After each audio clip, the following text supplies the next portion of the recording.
Les heures s'écoulent, les jours se succèdent, les années défilent sur l'île lointaine de Calypso.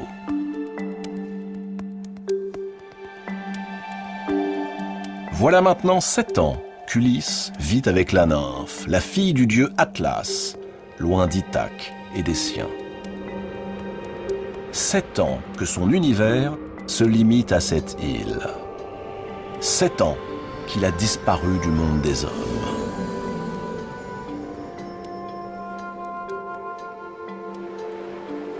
Dans cette vie où chaque jour est semblable au précédent, Ulysse est comblé par Calypso qui le couvre d'attention.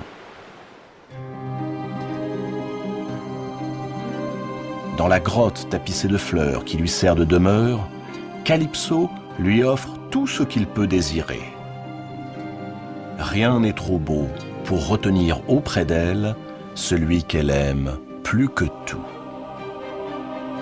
Mais en même temps qu'il se délecte de cette vie de plaisir, Ulysse sent un étrange sentiment l'envahir.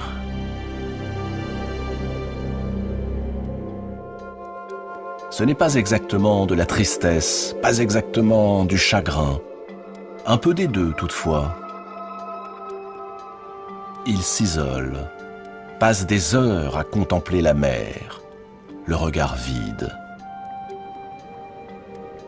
Un mal étrange le tenaille, la nostalgie.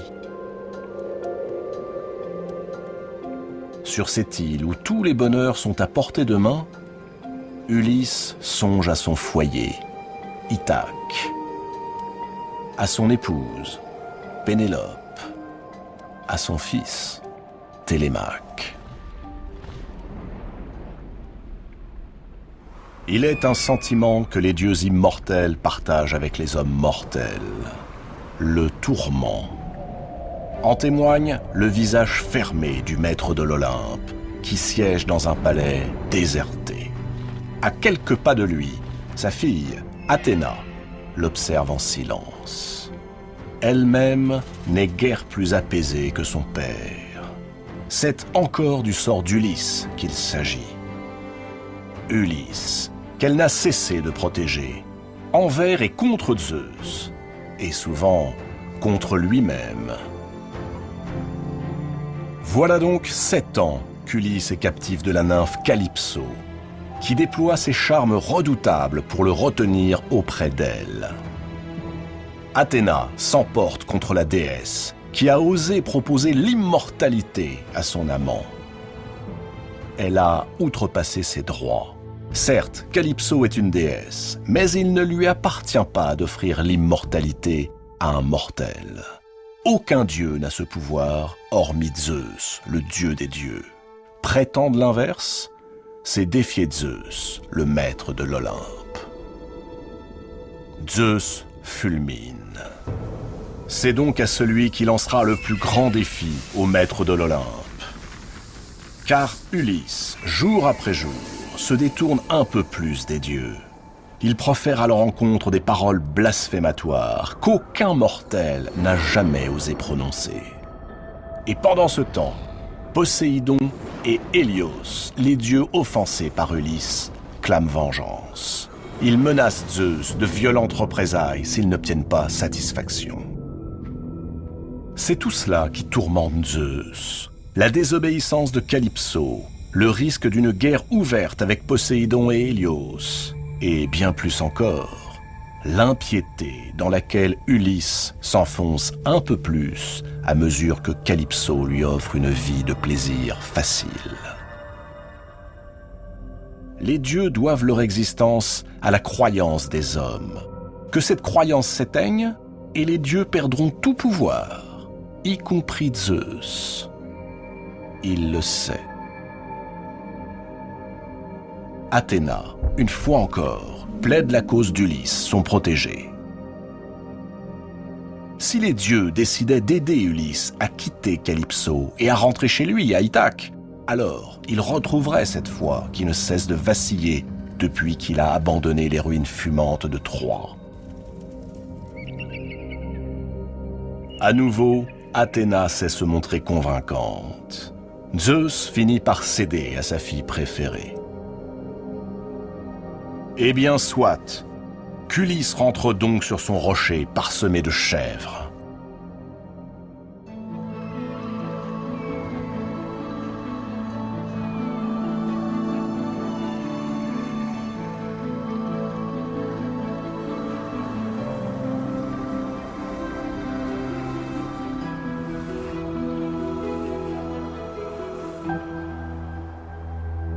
Le dieu Hermès vient de faire son apparition dans la grotte de Calypso. Elle l'a reconnu dès qu'il a franchi le seuil de sa demeure. Mais elle s'étonne de sa présence. Les dieux jamais ne visitent Calypso. Hermès lui fait part de la mission que lui a confiée Zeus. C'est sur son ordre qu'il est ici. Le dieu des dieux n'a pas accepté que Calypso ose offrir l'immortalité à son bel amant, et il la somme de lui rendre sa liberté. Une tristesse insondable s'abat sur la déesse. Hermès ajoute qu'il est impossible à un dieu d'esquiver les décisions du maître de l'Olympe. Calypso doit se soumettre et laisser Ulysse rentrer chez lui. Les décisions du maître de l'Olympe. Calypso voudrait répondre qu'elles sont contestées régulièrement et depuis des siècles par sa propre épouse Héra, par son propre frère Poséidon, par ses propres enfants Arès, le dieu de la guerre, et par les divins jumeaux Apollon et Artémis, qui refusent désormais de paraître sur l'Olympe.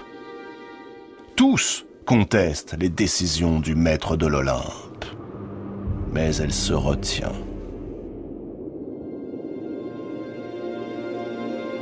Calypso étouffe ses sanglots.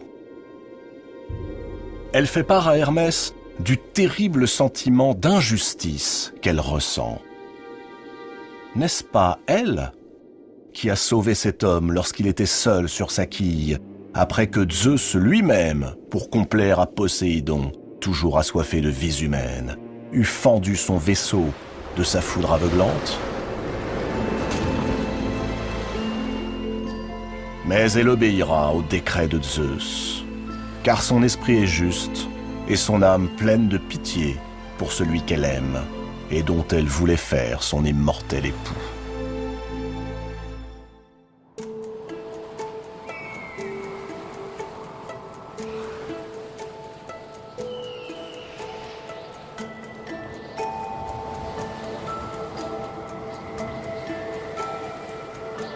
Calypso rejoint Ulysse sur le rivage. Avant toute chose, elle lui dit qu'elle obéit à la plus haute de toutes les autorités, contre son gré. Mais elle l'avertit aussitôt. S'il pouvait imaginer tous les soucis que le sort lui prodiguera jusqu'au jour du retour, alors il choisirait de rester avec elle.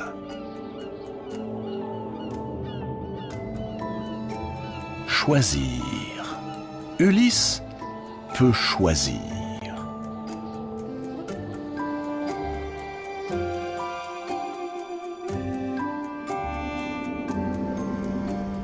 La vie est douce aux côtés de Calypso. Mais son épouse Pénélope lui manque autant que son fils Télémaque et sa terre d'Ithaque. Alors, Ulysse choisit. Il va partir.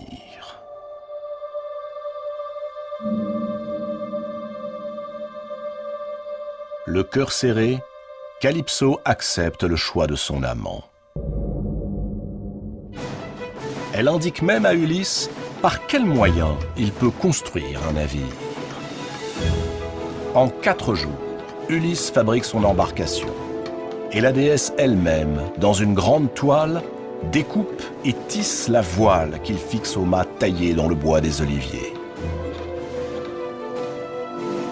Puis Calypso offre à Ulysse des parfums et des vivres. Fidèle à la promesse faite à son Dieu, elle laisse l'homme qu'elle aime prendre la mer. affronter une nouvelle fois les flots. D'un geste, la déesse fait s'élever un vent léger, inoffensif, doux. Et le vaisseau cingle loin du lagon, loin de l'île de Calypso.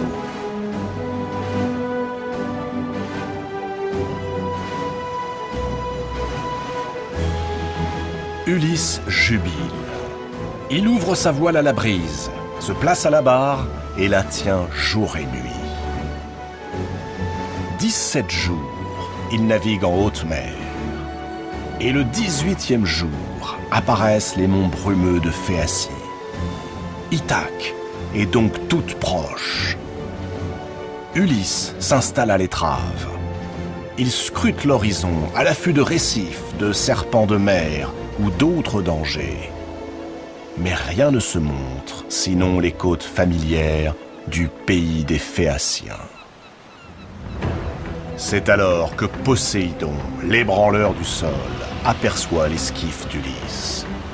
Sa rage redouble.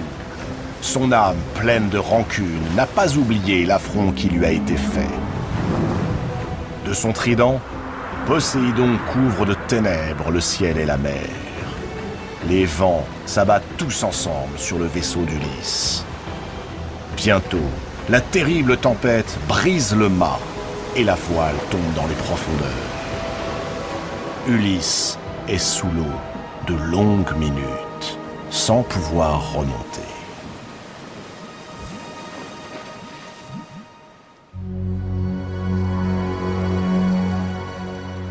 Pendant 2 jours et 2 nuits, Ulysse dérive, accroché à une poutre.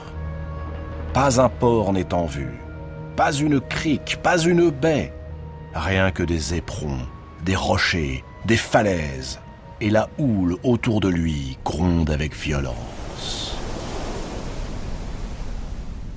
Mais alors qu'il va se fracasser contre les brisants, sa course est soudain déviée et s'achève sur une plage.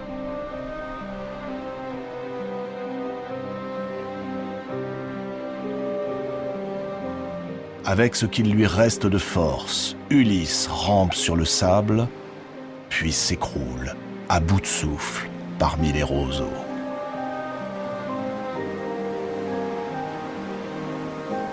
Lorsqu'Ulysse reprend connaissance, la première chose qu'il aperçoit, c'est une petite balle qui vient rouler contre lui.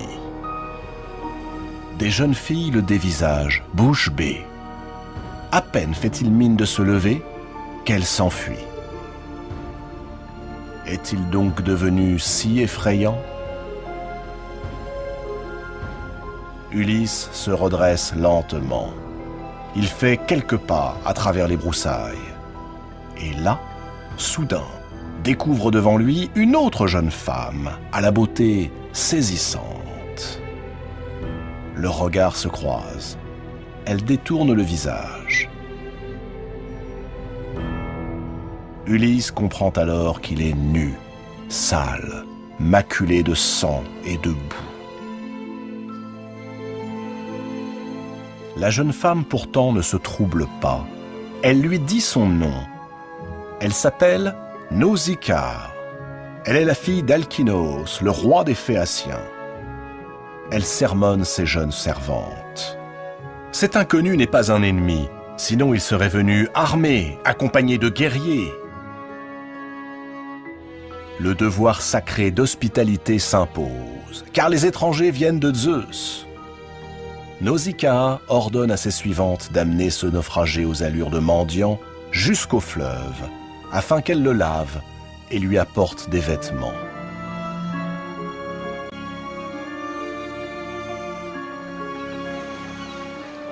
Au même moment, un navire cingle vers Ithaque. C'est celui de Télémaque, le fils d'Ulysse. Il est de retour chez lui, après un voyage à Sparte, où il est allé rencontrer le roi Ménélas, héros de la guerre de Troie. Mais Télémaque ne se dirige pas vers le port, au contraire. Le voilà qui contourne l'île. Car, sur la route du retour, Télémaque a reçu en songe la visite de la déesse Athéna. Ou bien était-ce Hermès, le dieu des voyageurs. Télémaque l'ignore. À son réveil, il ne se souvenait que d'une chose. Le songe lui avait indiqué que les prétendants qui assiègent Ithaque et rêvent de prendre la place d'Ulysse avaient décidé de lui tendre une embuscade et de le faire disparaître.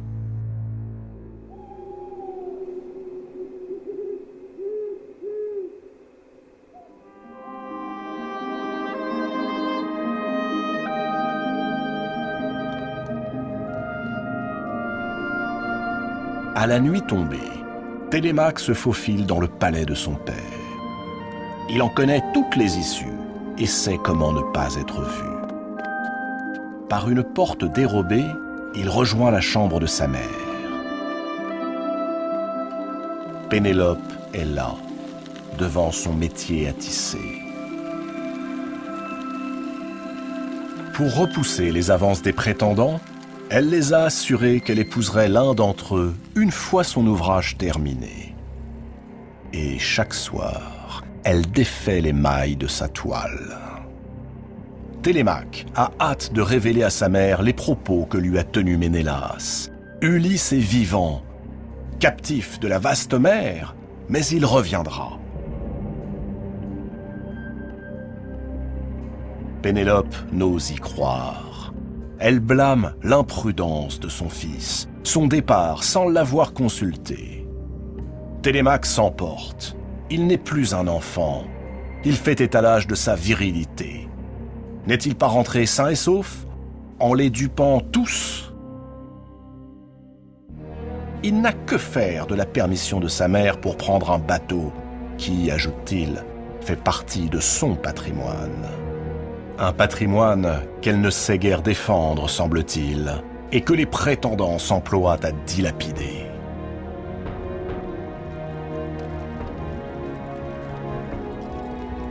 Les remontrances de Télémaque sont celles d'un enfant qui veut asseoir son autorité en tant que fils de roi et prendre les rênes du pouvoir.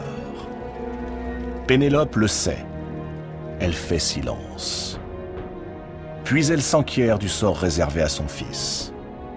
Il doit se cacher, échapper au piège que lui tendront les prétendants.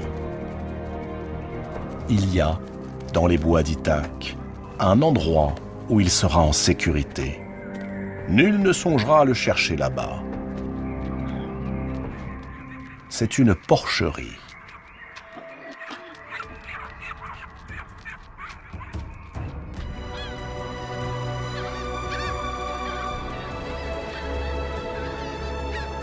Ulysse a été baigné dans le fleuve par les servantes de Nausicaa. Elles lui ont offert des étoffes dont il s'est fait une tunique, et le voilà maintenant sur le chemin du palais. Il doit convaincre le roi Alkinoos de l'aider à regagner Ithaque.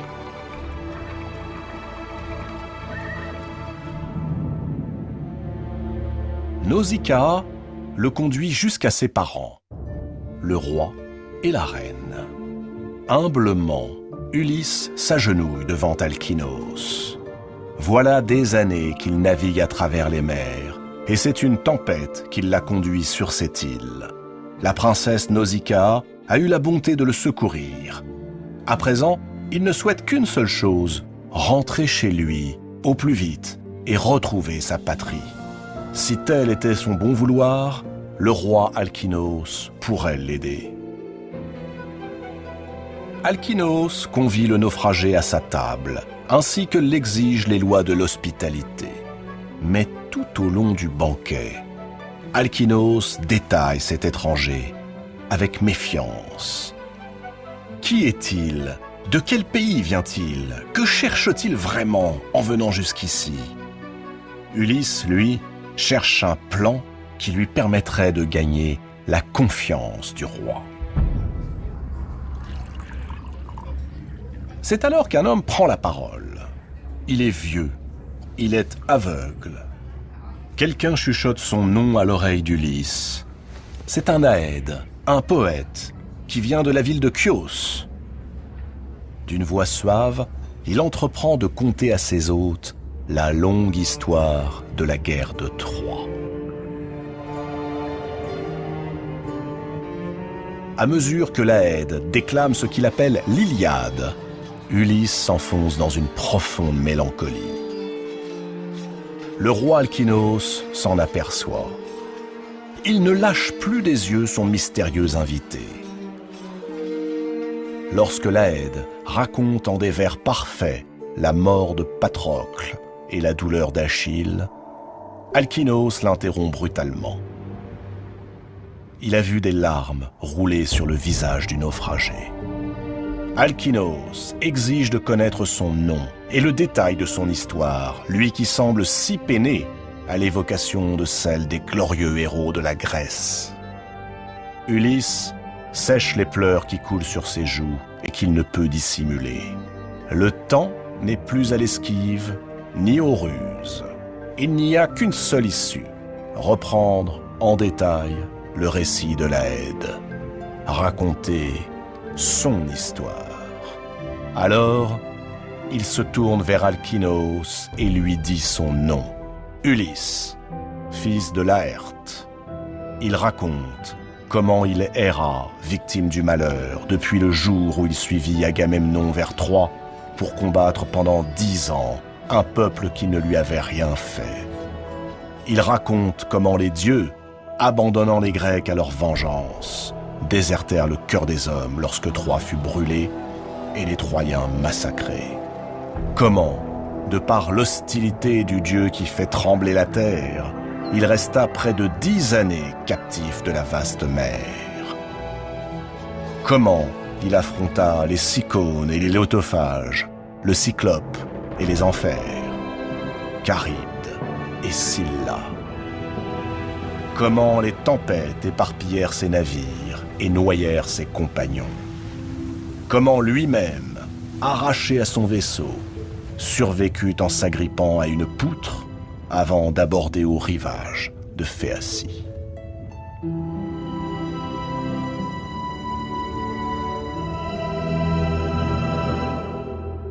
Quand Ulysse se tait, un épais silence règne dans la salle, et on peut lire sur les visages une expression tout à la fois admirative et incrédule. Alkinoos déclare qu'il ne convient plus qu'Ulysse continue d'errer sans fin. Ce héros, dont le nom est parvenu depuis longtemps à ses oreilles, n'a que trop souffert. Il invite tous les princes de Phéacie réunis autour de la table à le combler de présents. Des vêtements, de l'or, de l'argent. Tout cela n'est que trop mérité.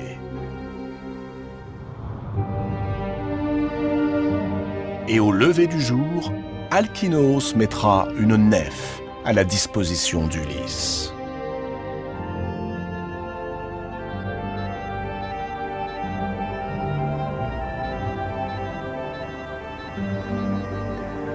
Le lendemain, à l'aube, tous se hâtent vers le navire du roi Alkinoos.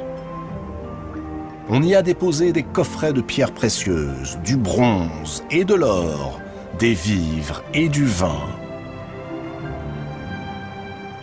Ulysse remercie ses bienfaiteurs, puis monte à bord.